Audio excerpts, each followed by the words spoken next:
우리 제주는 지금 제가 얼른 점프를 했는데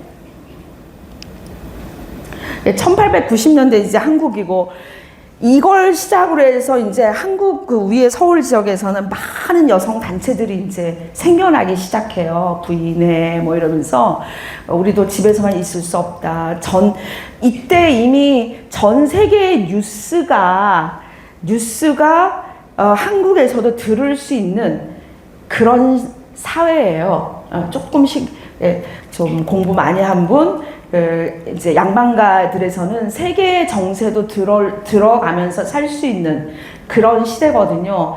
뭐 누구에나 열려 있진 않지만 신문이 있었기 때문에 국제 뉴스가 이제 우리에게도 들리고, 그러면서 우리도 이거 하자 이렇게 해서 이제 부인회라든가 여성 단체들을, 그래서 우리가 시민사회 역할인데 어떤 뭐든지 좋은 가치, 새로운 가치, 사회를 변화시키고 우리의 삶을 변화시키고 뭔가 새로운 걸 만들어내는 거는 이렇게 힘을 모아서 하는 거죠. 모아서.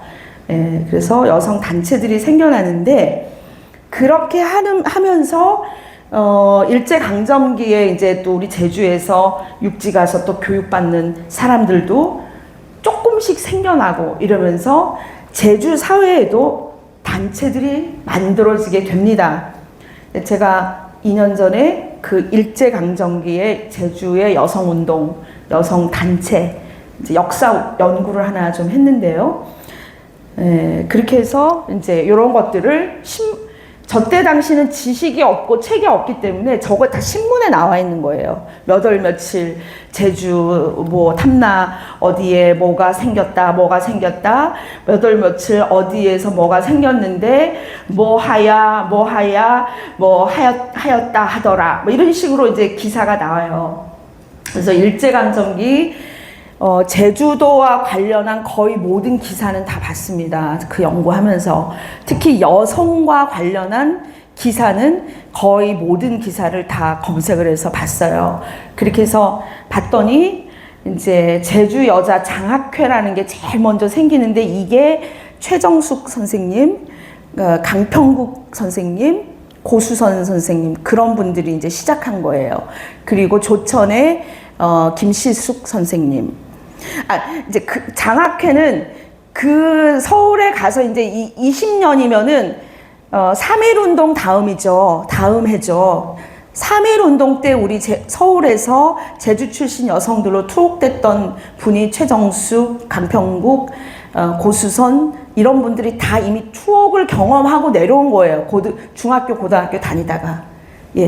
그래서 안 되겠다, 우리 제주에도 뭘 만들어야겠다 했는데, 그때 여자 장학회라는 것을 지역사회에 있는 유지들이 이거를 같이 십시일반해서 만들어서 뭐 의사 누구 해서 누구의 남편 그 당시 일하고 있는 의사, 이런 사람들이 해서 장학회를 만들어서 여학교를 만들기 위해서, 내지는 여자들이 교육받을 수 있는 어떤 뭔가를 만들어야 되겠다라는 그 일념으로 의기투합해서 장학회를 우선 만들었고, 그 다음에 제주 여자 청년회, 그러면서 제일 먼저 이제 여수원이라는 이제 교육운동이 생겨나고, 이것은 단체고 교육운동인데, 여수원이 이제 아까 말씀드린 그분들이 제일 먼저 제주의 여성들을 교육하기 위한 어떤 야학 같은, 사설 학원 같은, 사설 어떤 교육, 학교라고는 볼 수 없고요. 일종의 약간 야학 같은 그런 이제 역할인데, 그걸 만들었어요. 이게 이제 강평국, 최정숙, 고수선, 이런 분들이. 그분들이 10대 때, 20대 초반, 요럴 때, 요거를 만들어서 이제 제일 먼저 여기서 운영을 하다가, 그러고 나서는 그분들이 제주 여자 청년회, 요걸 또 만들어요. 그 전에 조천 부인회, 또 함덕 여자 청년회, 여청, 이런 것들을 만들고, 그 김영 소녀회, 북전이 부녀회, 모슬포 부인회, 구자 뭐 이런 것들이 만들어지고 의숙 야학 이런 것들이 이제 또 강습소 이제 요런 거의 이제 지역 사회에서 야학소는 부인회나 청년회에서 설립하고 청년회, 부인회 또 여자 청년회도 같이 운영하는 그런 형태로 야학이 이루어집니다. 일제강점기에. 그래서 이 야학에 대한 어디에서 야학이 생겼다, 어디에서 야학이 생겼다 이런 게 신문에 굉장히 많이 나와요. 그래서 이거를 다 조사해서 이렇게 이제 표로 다 만들고 이제 연구를 했습니다.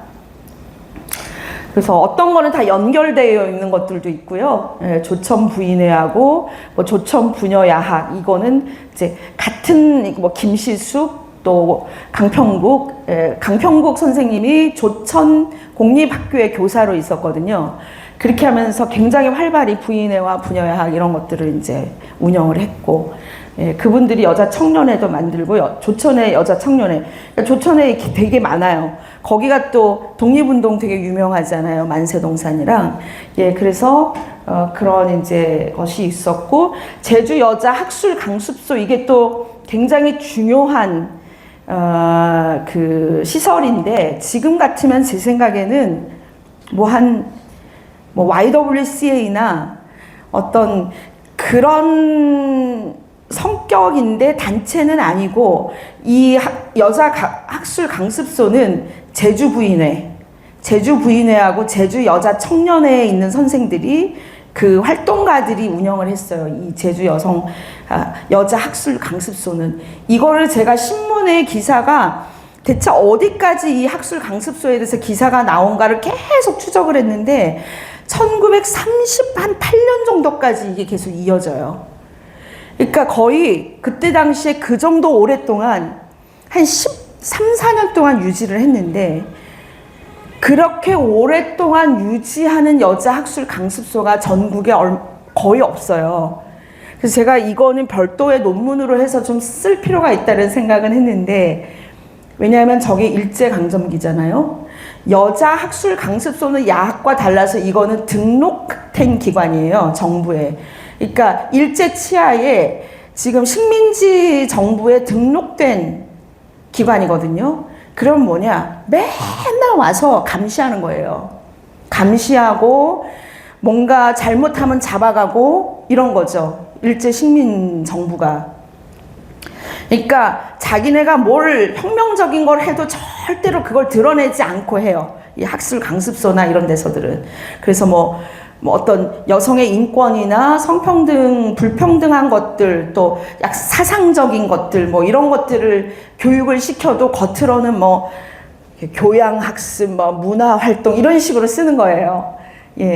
기사에는 그런 식으로 나오는데 사실 알고 보면 여기에 오기 위해서 뭐 기사에 보면 여기에 와서 공부하는 게 소원이라서 저 모슬포에 있는 어떤 14세 소녀가 막 졸라가지고 여기에 왔다 이런 신문도 있어요.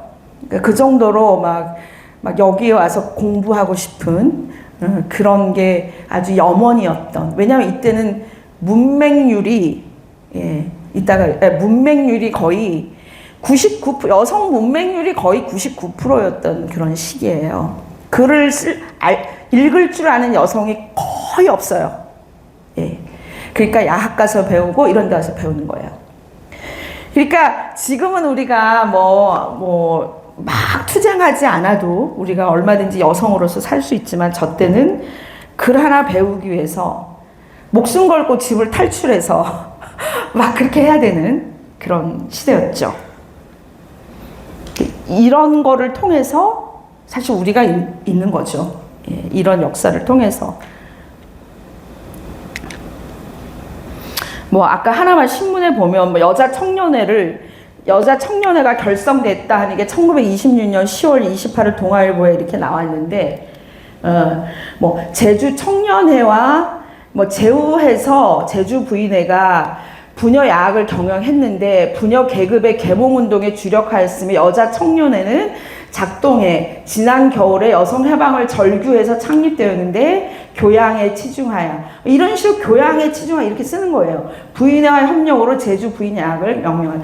면면촌촌의 정년의 부인의 손에 유하며 그 중에 모슬포, 가파, 서귀포, 온평, 함덕, 조천, 신초, 화부 각 청년회가 그 목적 관철을 위하여 활동 중이다. 뭐 이런 기사가 수도 없이 나와요. 요때는 20년대, 30년대. 30년대 후반부터는 이제 일제가 그 어떤 무단 통치하고 굉장히 강압적으로 통치하는 시기였기 때문에 요때는 아주 활발하게 이런 단체들이 결성되고 했습니다. 그래서 아까 말씀드린 우리가 독립운동가 하면 뭐 조천의 어떤 뭐 김해 김씨 이렇게만 생각을 하지만 여성 독립운동가, 여성운동가가 굉장히 많았고 한 18분 정도 지금 이렇게 추적할 수가 있는데 그 중에 포상을 받은 분은 요 분들이고 아직 포상을 이렇게 받지 못한 분들도 꽤 많이 있어요. 예, 그 중에 여기 김시숙이라는 분, 제가 너무나 존경하는 그런 여성분인데, 일본에서 돌아가셨는데, 뭐, 너무나 정말 입지전적인 삶을 사셨어요. 예.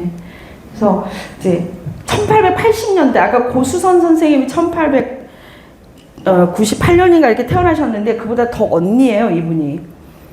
이분은 일찍 결혼을 해서, 그러니까 조천의 그 아주 유명한 그 김씨 가문인데, 이 여자는 여자이기 때문에 일찍 결혼을 했고, 그리고 일찍 이혼을 했어요. 일찍 이혼을 하고, 거의 40대 돼서 글을 처음 배운 거예요. 예, 결혼 생활하고 막 이렇게 살다가, 근데 처음 글을 배워서, 조천 부인의 조천 부녀 야학, 조천 여자 청년회를 다 후원을 하고 다 거기서 활동을 시작을 했어요. 그리고 자기 딸도 거기서 같이 활동을 했어요. 이제 그러면서 이분은 주로 노동운동을 많이 하셨는데 이제 일본으로 갔다가 거기에서 오사카에서 제주 여성들, 한국 여성들의 그 어떤 인권운동을 하다가 거기서 돌아가셨어요. 그래서 거기서 돌아가셔서 그 여성들이 너무나 이분을 존경해서 그분의 도움을 받은 그 한국의 또 제주 출신 여성들이 이분을 돈을 다 모아가지고 운구를 다 수습을 해서 조천까지 다 운반을 하도록 그렇게 해서 조천에 그 무덤이 있습니다. 예. 그 굉장히 근데 이분에 대한 어떤 기록들이 남은 게 별로 없어서 그리고 막 투옥되고 이런 역사가 이제 없어서 독립운동 서원을 안 해주는 거예요. 너무나 입지전적인데 그래서 그거를 지금 열심히 노력하고 있는 중이고 제주도와 조천의 유지분들께서 그래서 그 고수선님은 이제 가파도 출신이고 1898 굉장히 오래 사셨죠 이분은. 예, 오래 사셨고 어렸을 때 이제 가파도에 나와서 대정으로 이사하지만 이분도 이렇게 출중한 분도 어렸을 때는 야학을 다니고 싶어서 집에서 4km나 되는 학교를 그것도 밤에 부모 돈 엽전 군입을 가지고 처음 나갔다. 이거 발각돼서 매 맞은 그런 이제 거를 썼어요. 아버지한테 매 맞고. 예. 그렇게 하면서 공부하러 다닌 거고.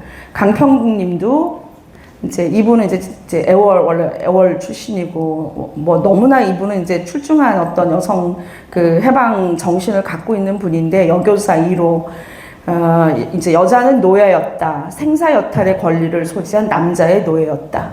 이렇게 쓰고 있고 이경선님은 대정읍 가파도 출신인데 이분도 이제 제가 되게 존경하는 이제 여성인데 조금 14년에 태어났죠. 예, 일제강점기가 한참일 때.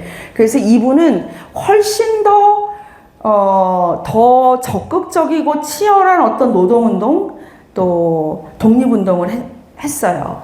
동덕여고와 이화여전 다니다가 일본에 유학 가려고 이제 가는 이 과정에서 많이 투옥이 되고 그러면서 이제 어렸을 때 부모님의 사랑은 받았지만 옥중 진술서에 어렸을 때 기억한 이런 것들이 남아 있습니다. 그래서 마을에 청년의 부인회가 조직되고 모임이 가능하다고 해서 굉장히 행복했고 어떤 그런 남녀 평등에 대한 인식을 하기 시작했다 이렇게 쓰고 있어요.